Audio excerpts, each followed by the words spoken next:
আফগানিস্তানের উত্তর পূর্বাঞ্চলীয় বাদাখশান প্রদেশের স্বর্ণ উত্তোলনের জোয়ার শুরু হয়েছে সিওয়া অঞ্চলে, যেখানে একসময় গবাদি পশু চড়ত এবং কৃষকরা শান্তিতে থাকতেন।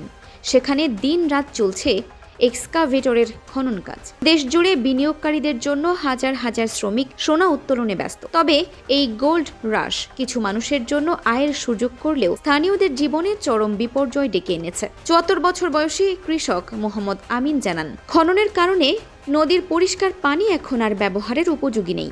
ধুলাবালি ও দূষণে কৃষিকাজ ও ঘাস জন্মানো বন্ধ হয়ে যাওয়ায় তার গবাদি পশুর সংখ্যা অর্ধেকের নিচে নেমে গেছে। এমনকি খনি কোম্পানির কাছে জমি লিজ দিয়ে তিনি আর্থিকভাবে প্রতারিত হয়েছেন। ২০২১ সালে ক্ষমতায় আসার পর রাষ্ট্রীয় আয় বাড়াতে খনি খাতে জোর দিয়েছে তালেবান সরকার।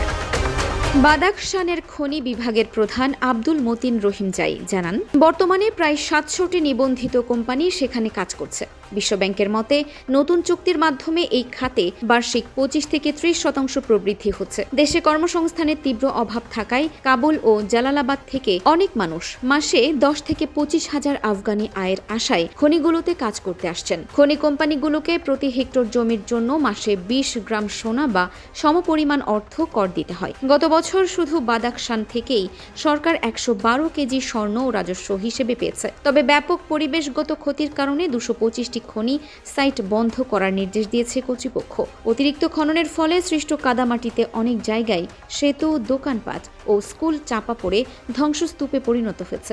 স্থানীয় রাখাল ও সাধারণ মানুষের মতে এই স্বর্ণশিল্প তাদের কোনো উপকারে আসছে না। এটি প্রাকৃতিক সৌন্দর্য ও চারণভূমি ধ্বংস করে কেবল ক্ষমতাবানদেরই পকেট ভারী করছে।